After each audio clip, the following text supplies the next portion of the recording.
Lucie Laurier, ça va bien? Très bien, très bien. Est-ce que tu avais une famille politisée? Oui, une famille très politisée, très, très, très politisée.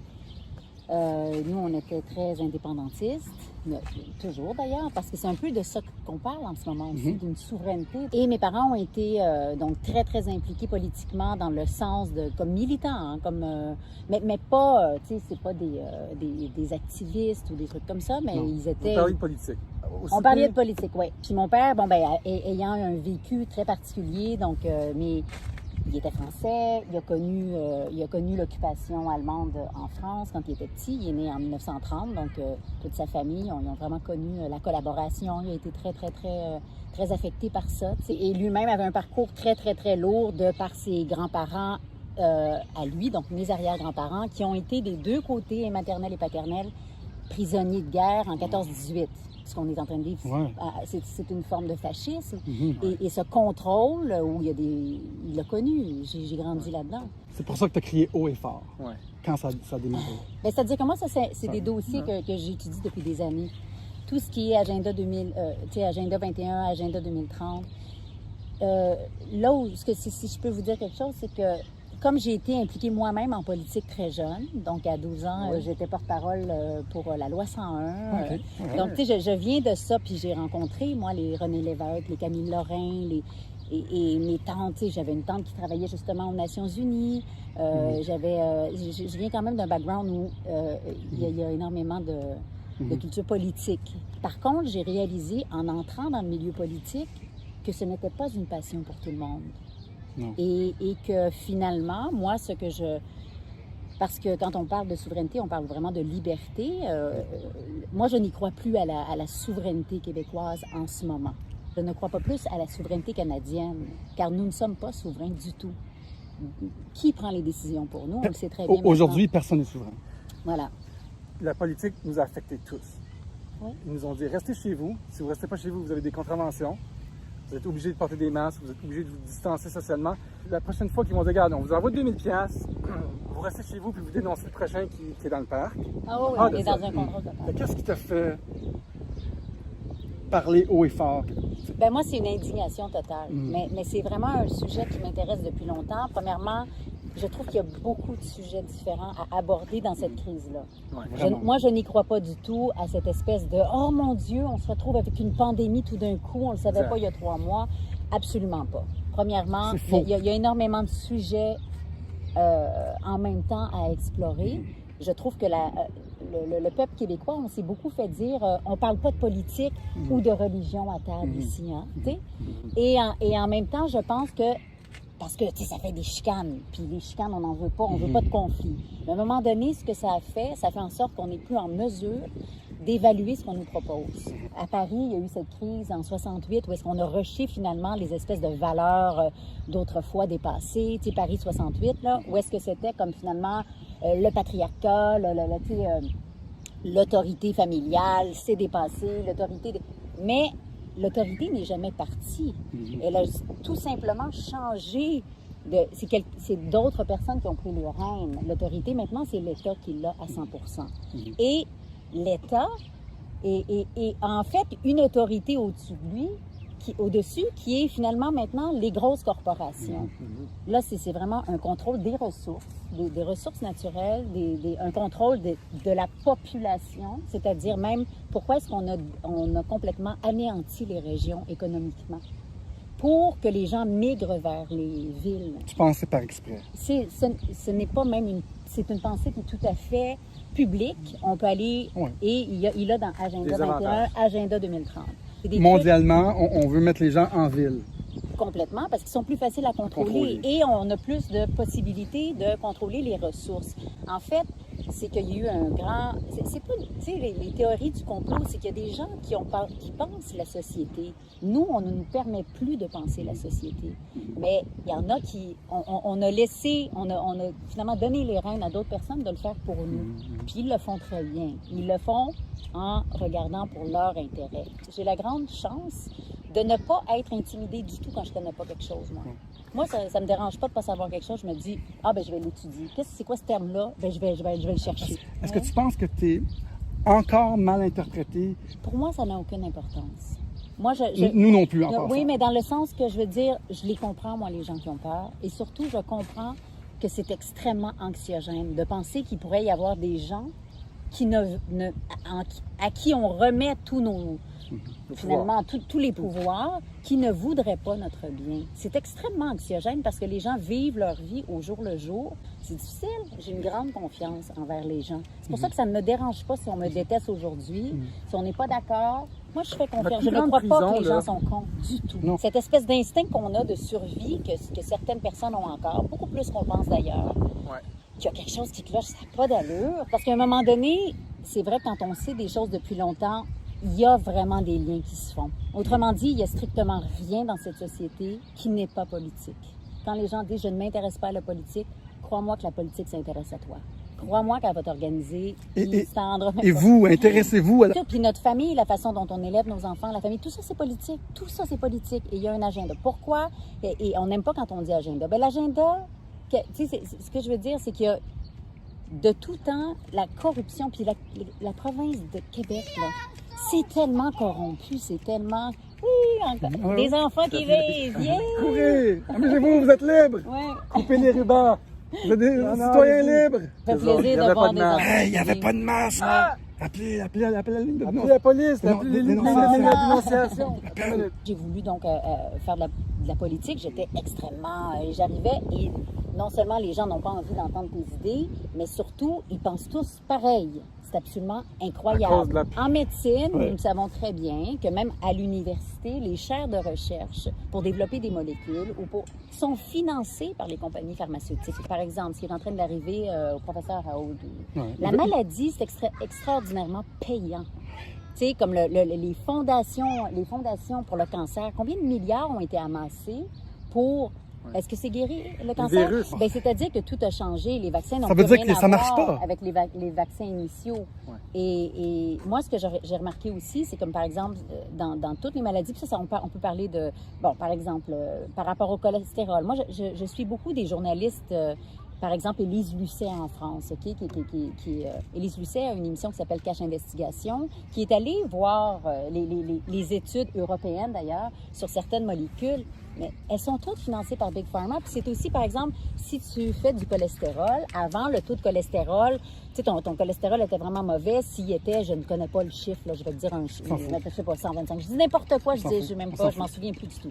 Et là, tout d'un coup, ils réalisent que, ben là, s'ils descendent le taux, que là, le cholestérol est très mauvais, 2-3 points en dessous, bien, tout d'un coup, ils ont comme 75 millions de personnes de plus qui sont dans cette catégorie. Alors ça, ce sont des milliards de profits. Et ça, c'est pour toutes les molécules. Il y a quelques semaines, là, les associations de dentistes sont programmés ou éduqués pour dire qu'un petit peu de fluor, c'est bon, mais sur la boîte de fluor, il y a un gros X avec des têtes de mort. Mais un petit peu de fluor, ça ne dérangera pas, on vous le dit. Là. Les dentistes, c'est-tu bon ou c'est pas bon? C'est sûr, c'est mauvais. Où il y a de la fumée, il y a peut-être un feu. S'il va en prendre qu'en prenne. Puis là, on part dans une affaire là, de complot. Puis si un vaccin ne prendra pas le vaccin, il ne veut rien savoir. Puis les complots, je n'ai plus aucune patience pour ça. Les gens qui m'envoient des trucs de complot là, sur ma page Facebook, je les barre, je les bloque, je n'ai plus aucune patience.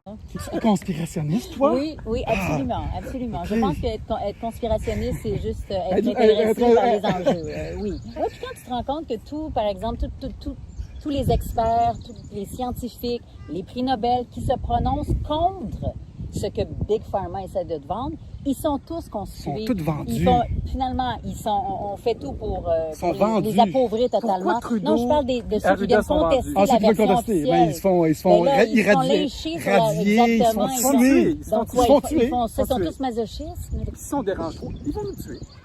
Non, mais ils peuvent, à moins de... C'est évident. Moi, je ne lis pas du tout dans la peur. J'en ai reçu plein de menaces de mort, puis ils utilisent les membres de ma famille, essayer de venir... Absolument. J'en ai reçu plein dans le dernier mois. Et du chantage. Et honnêtement, ça ne me fait... il est hors de question que je cède à ça. Je pense qu'on essaie de nous briser psychologiquement. Je pense qu'on veut nous faire peur. Je pense qu'on veut aussi... Des faux comptes. Moi, j'ai beaucoup de faux comptes moi, qui bâchent. Écoute, Mais il y a aussi, par exemple, tu reçois des insultes, tu vas te rendre compte à un moment donné qu'il y a une journée, c'est ce type d'insulte-là que tu reçois. Là, mettons, pendant 2-3 jours, c'est tout, pourquoi tu viens pas dans les CHSLD? Bon, ça, c'est pas grave, hein? Pourquoi tu viens pas dans les CHSLD? Alors que ben oui, mais les aidants naturels ne peuvent pas y aller. Qu'est-ce que tu es en train de dire? Que j'ai les compétences pour aller en CHSLD comme ça? Ces gens-là n'ont pas de compétences particulières. Un par jour. C'est pas un métier. Un par jour. Ben moi, encore plus. Donc, et sur tous les réseaux, là, tu vois, là après, c'est comme, il y a de la maladie mentale dans ta famille. Là, t'en as plein, tout d'un coup, ça va, il y a eu telle affaire dans, tu sais, tout d'un coup, c'était plein sur mon fils. Ils veulent nous briser? Ouais, ben oui, écoute. Je veux faire un commentaire là-dessus parce que nous, on est libres. On est libre parce que la plus grande peur, c'est le jugement des autres. Puis quand tu te libères de cette peur-là, de ne pas avoir peur du jugement des autres, on est complètement libre. Mais il y a beaucoup de monde qui n'ont pas peur du virus, mais qui ont peur du jugement. Fait que, libérez-vous de ça. Déjà, le ridicule ne tue pas. Puis, tu sais, puis il y en a plusieurs, là. Par contre, Big Pharma, je suis très étonnée par les gens qui sont comme, ben oui, c'est ça, Bill Gates, tu sais, oui, avec tout ce qu'il a fait. C'est comme, sérieusement? Parce que moi, ça, c'est un autre sujet, je trouve qu'il faut vraiment adresser. Puis vous êtes des artistes, vous connaissez le public. Écoutez, là, ça, c'est du contrôle mental. Tu sais, le marketing, le packaging autour d'une idée, c'est vraiment, là, psychologie 101. Comment vendre une idée? Comment faire en sorte que les gens vont donner leur consentement sans se sentir brusqués? On a évolué depuis les nazis. Les nazis, c'était comme, c'est grosse affaire. Aujourd'hui, c'est comme, regardez, vous n'allez pas vouloir ne pas sauver des vies quand même. Ouais, c'est ça. Vous n'allez pas quand même si on ne suit pas, on tue du monde. Moi, je dis souvent, c'est parce qu'on a nos propres petites maisons, on a nos propres petites prisons, puis en plus, on joue à la police. Ils ont comme des millions de polices. Là, on est comme le voisin. Notre problème, c'est que, désolé, on a reçu un appel, on est tellement important. Bill Gates est rentré dans le téléphone, puis il y a un reptilien qui est arrivé en arrière, là. Vous l'avez pas vu? Il y en avait 2 reptiliens. Ce que je voulais dire, c'est qu'on est dans une culture aujourd'hui où la souffrance n'a plus le droit d'exister. Les gens n'ont plus confiance, ne sont plus capables de tolérer une certaine souffrance, un petit niveau de souffrance. OK? On a médicalisé aussi chaque chose qui a rapport avec notre corps. Aujourd'hui, tu peux pas t'imaginer un accouchement quasiment sans péridurale. Ma mère a eu 9 enfants. Wow. C'était naturel, leur affaire. Là. Tu comprends ce que je veux dire? C'est quoi, là? Les femmes ont accouché depuis des centaines de milliers d'années, tout à fait naturellement. Puis les virus, il y en a eu des milliers avant le coronavirus. Puis quand est-ce qu'on s'est isolé dans nos maisons et qu'on a mis des masques? Je veux dire, on réduit notre humanité à avoir peur d'un virus. Le virus devrait avoir peur de nous autres. Là, moi, j'en reviens pas que le gouvernement vienne vraiment s'immiscer dans notre vie sexuelle. Sexuelle? Ça, vous n'avez pas vu ça? Non, il nous donne des recommandations. Il veut rentrer dans mon lit? Oui, complètement. Dans le tien en particulier. Comment? Il y a aussi des façons de pratiquer la sexualité. Par exemple, en se masturbant de façon virtuelle. Arruda. Excusez-moi, cher gouvernement, merci de me suggérer de me masturber. Puis, merci, j'aurais préféré que vous me dites comment le faire. Et je pense qu'ils le disent. Oui, comment? Arruda, excusez-moi, mais on est où, là? Arruda, cette personne-là est notre maître à penser, c'est complètement débile. Il est payé par Arruda, il est bien payé pour... moi, la carte de verser sa petite langue. Moi, je peux vous dire qu'à chaque nuit, à 2 heures du matin, je regarde des décès et j'ai le cœur qui me tourne.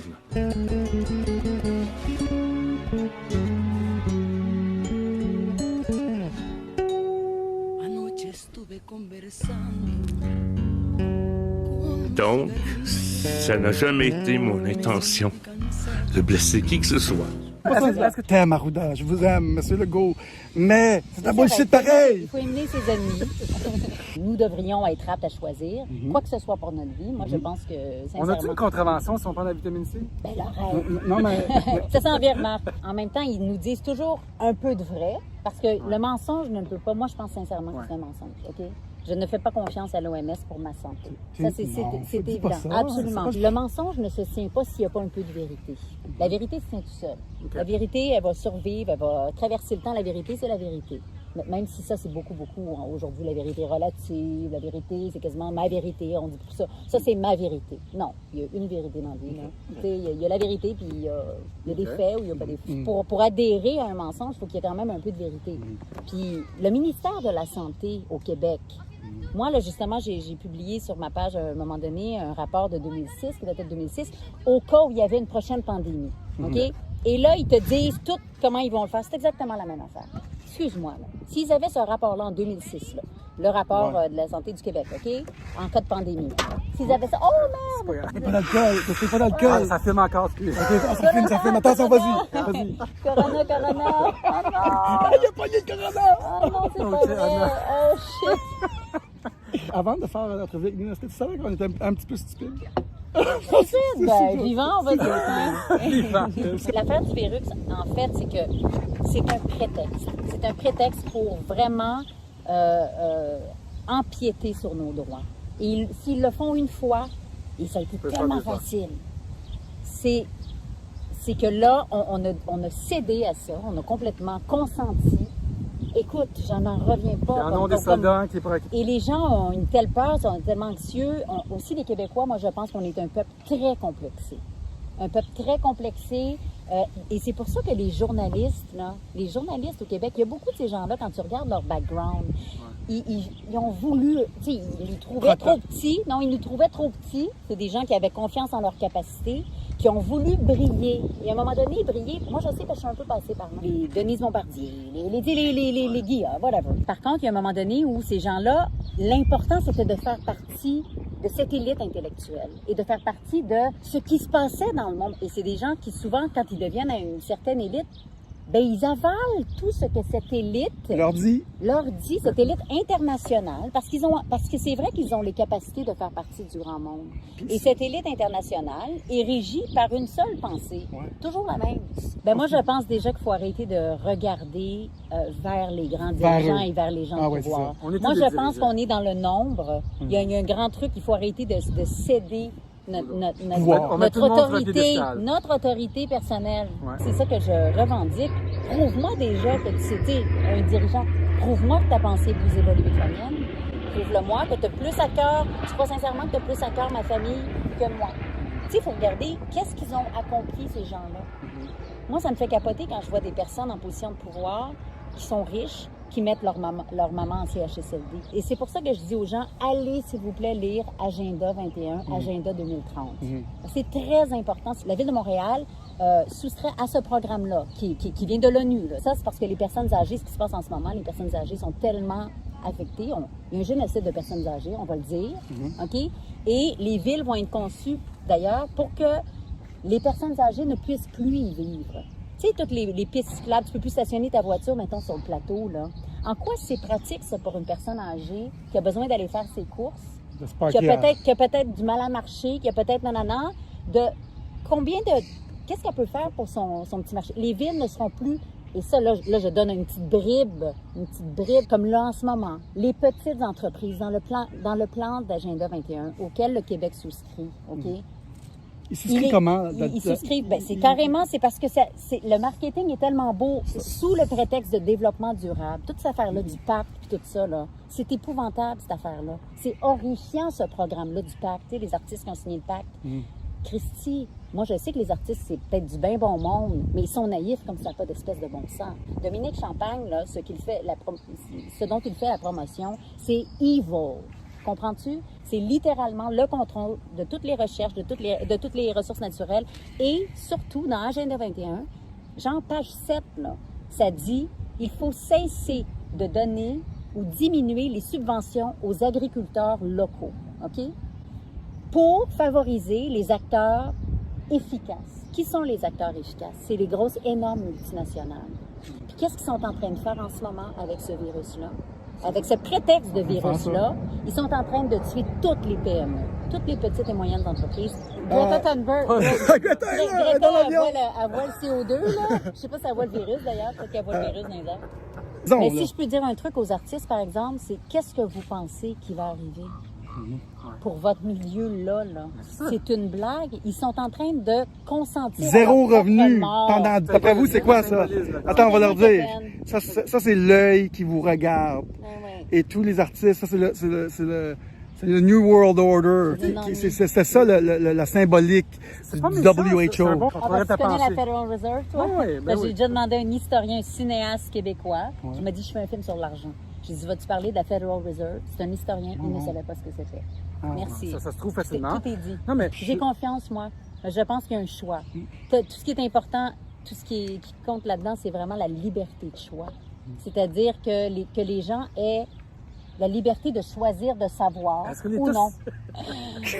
Les banques centrales vont être éliminées. Oh non, elles se Ils font ont vidéo, ils font un TikTok! Vous faites un TikTok, oui! Pardon. Ils font un TikTok. Nous aussi, on fait un Je pense qu'une des premières choses qu'il faut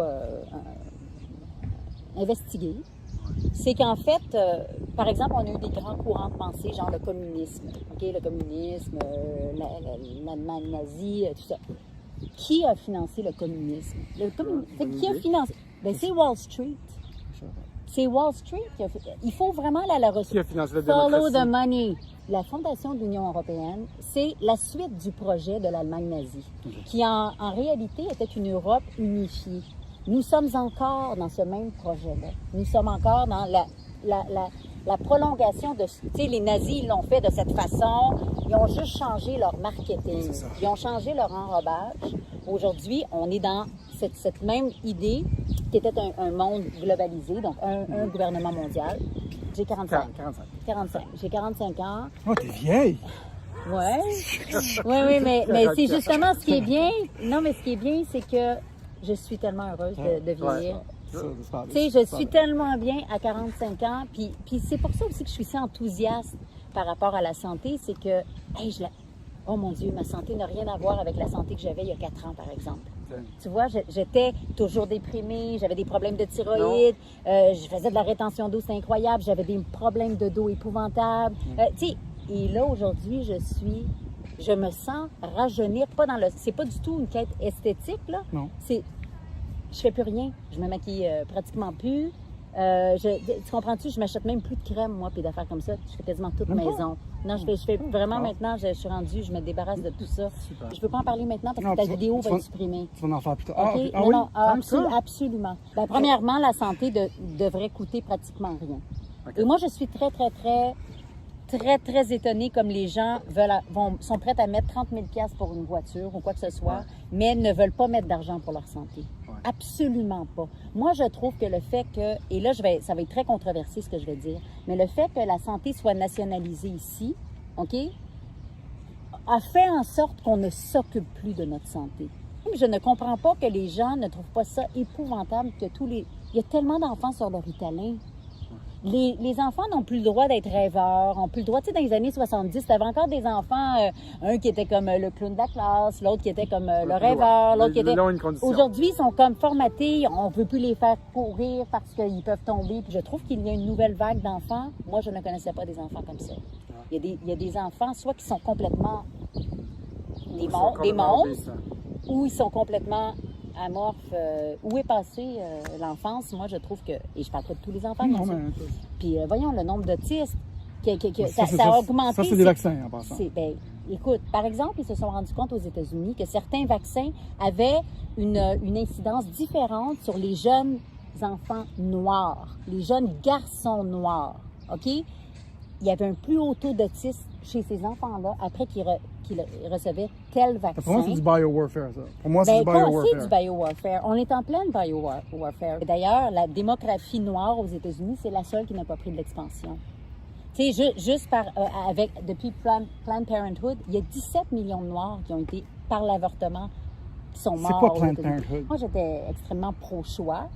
Et dans la vie, jusqu'à temps que tu te rendes compte que depuis quelques années, il y a sincèrement une promotion de la mort. Moi, je trouve qu'on est dans une société mortifère. On est dans une société où là, c'est très important de pousser l'agenda mourir dans la dignité. Donc, on va dire, il y a toujours plein d'agendas là pour nous faire mourir. Tu sais, mettons, je sais pas moi, Léa Dunham aux États-Unis qui peut, tu sais, j'ai pas eu d'avortement, mais j'aurais aimé en avoir un, ou tu sais des trucs. Puis à un moment donné, tu fais bon, regarde qu'on soit pour ou pas, ça les gens, moi je suis vraiment pour la liberté de libre arbitre dans la vie. Par contre, il y a littéralement un agenda de la mort. On entend parler toujours de la réduction de la population, tout le temps. Est-ce que tu penses que je suis vraiment intense? Non, c'est bon. Je suis très d'accord. Tout le monde l'aime, Bill Gates, mais combien de fois qu'il moi, je l'aime pas pantoute. Moi, ça va. Mais juste dans une pub du gouvernement en ce moment, ils ont dit genre, on s'ennuie de nos personnes âgées. Tu sais, un truc comme ça, il y a une pub qui va dire, on s'ennuie de nos personnes âgées, de votre présence, de votre bénévolat. Moi, je suis comme, moi, j'entends ça, puis je fais, ils ont contribué toute leur vie. Là, ils sont en train de mourir dans leur merde, on va le dire, là. Il y a des CHSLD, ils sont morts dans leurs excréments, OK? Mais on s'ennuie de leur bénévolat. Moi, personnellement, je trouve ça dégueulasse d'entendre ça. Ça, c'est de l'ingénierie sociale. Ça, c'est vraiment du contrôle de la pensée. Je suis désolée, là. Tous les restaurants qui vont devoir fermer, mettons 70% des restaurants vont devoir fermer parce qu'ils ne peuvent plus payer leur loyer. Moi, je dis ça comme ça. On revient encore à l'affaire de on va plus subventionner les agriculteurs. C'est toujours la même pensée qu'ils appliquent. Ils ne sont pas si originaux que ça. Ils appliquent toujours le même système dans toutes les maudites catégories. Tu dis qu'ils vont faire quoi? Alors, qui va être capable, l'idée, c'est qui va être capable de se payer encore des loyers au centre-ville de Montréal ou sur le plateau? Que les grosses chaînes, que Starbucks. C'est pour favoriser les énormes acteurs de la société, que les multinationales. Ils ont adhéré à ça, à cette ligne de pensée-là. Ils ont adhéré à cette ligne de pensée. Ben, c'est parce que l'emballage, on revient encore au marketing. L'emballage est magnifique. Si moi je te dis sauvons la planète, déjà, toi tu vas faire ben non. Si je te dis sauvons la planète, tu veux sauver la planète. Si je te dis on veut avoir de l'eau potable, ben on veut de l'eau potable. On veut du recyclage. Mais l'idée, c'est comme par exemple le beau Al Gore. Si on va étudier le cas de Al Gore, là, qui a fait Inconvenient Truth, OK? Al Gore a vendu 47 000 acres d'une terre où est-ce qu'il y avait du pétrole, OK, qui appartenait à l'État, à une compagnie pétrolière. C'est la plus grosse vente de terrain réservé sur lequel il y était 3,6 milliards. OK? Et là, Al Gore, qui est très impliqué évidemment dans la taxe carbone, etc., lui, là, il a fait des milliards, d'ailleurs, comme notre super David Suzuki, qui est un corrompu fini. C'est-à-dire que ce dossier-là, c'est du marketing. Comme l'on te dit, regarde, si tu sors de chez toi, tu vas tuer ton voisin. C'est un peu ça qu'on dit. Regarde, si tu l'approches là, il risque de mourir. Même les gens en santé là, se disent « Oh my God, je vais tuer. » C'est comme si on avait des lasers de corona. Encore là, pourquoi est-ce que des prix Nobel comme Freeman Dyson ou comme viennent complètement dire « Ça ne se peut pas, ce modèle-là, de calcul de, on va dire, des degrés, de la température, toutes ces affaires-là. Il y en a plein qui disent que c'est de la grosse bullshit, ça ne se peut pas. Je pense bien gros que nos sols sont déminéralisés. Je pense beaucoup qu'ils veulent nous rendre malades. Je pense beaucoup que les grosses compagnies font en sorte qu'ils contrôlent toutes les denrées, les ressources, etc. OK? Comment aussi, si c'est la vérité ou pas, ben c'est ça, c'est un processus. Premièrement, c'est la vie, là, la vérité, c'est tellement plus intéressant que la fiction. Tu regardes ça, puis tu fais, c'est pas possible. Mais et à un moment donné, tu te dis, ça fait des années que je ressens des affaires. Ça fait des années, je savais ça, puis c'est vrai que tu fais des liens comme... Il faut faire des liens, c'est ça. Parce qu'en fait, on nous vend les OGM en disant, ça va nourrir beaucoup plus de monde. Il y a bien plus de... Ça va nourrir... Oui, peut-être, sauf que les valeurs nutritives sont réduites. Et autrement dit, on n'est plus dans le naturel. Il y a plus de... Tu sais, comme ils vont parler des... Je veux pas rentrer dans Monsanto, là. OK? Je vais en parler une autre fois de Monsanto. Parce que c'est énorme. D'ailleurs, il faut aller voir ce qu'Obama a fait à Monsanto. Hein. Est-ce que tu aimes Obama? Ah non, moi, je déteste Obama. Obama, il a pleuré, il dit « Faut enlever les arbres au monde. » Je dis « Au Canada, on n'a pas d'arbres, c'est correct. » Mais là, je vois ce qu'ils font. Si on n'a pas d'armes, ils vont nous plier dessus. Moi, j'ai le goût d'aller me chercher un fusil. Là. Pour moi, c'est un orateur exceptionnel. Quand je l'ai vu en vrai, non. Moi, je pense que Trump, déjà...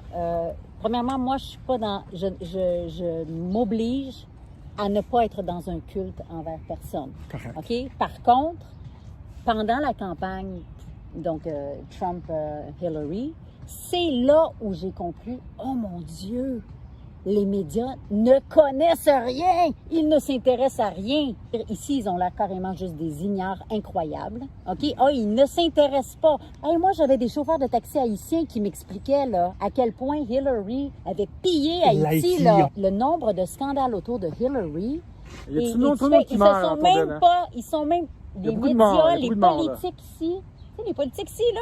Moi, là, mettons les souverainistes, pro-Hillary, vous êtes quoi, là? On nage dans quelle bouillie, exactement? Vous ne faites pas vos recherches? Je ne sais pas si vous avez entendu l'enregistrement. Elle a défendu un violeur, Hillary, hein?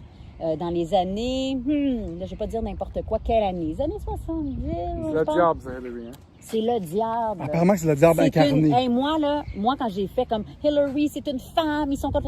Est-ce qu'on est obligé de prendre, puis vous allez excuser mon langage, mais une chienne finie pour nous représenter? On peut rien faire de mieux que ça? Puis, les Clinton, ce sont des gens d'une corruption épouvantable. Immonde. Épouvantable. Et c'est ça aussi, les gens sont comme, Trump, il y a tellement d'argent, c'est dégueulasse, 1 million. Non, moi, je vais te dire quelque chose.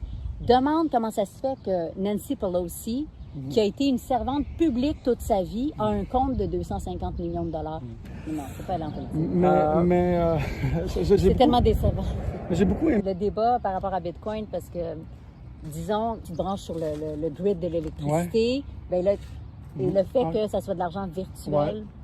Ah, toi, tu me poses la question, est-ce qu'il y a un danger? Est-ce qu'il y a un danger au fait que... Tu as besoin d'électricité. Est-ce que vous investissez dans l'art? Oui. En plus. Spotify, c'est un voleur de contenu. Ça a tué l'industrie du disque, ces affaires-là. Puis ça va faire... En fait, Joe Rogan va être comme le seul à pouvoir faire de l'argent avec des stars. C'est vivant.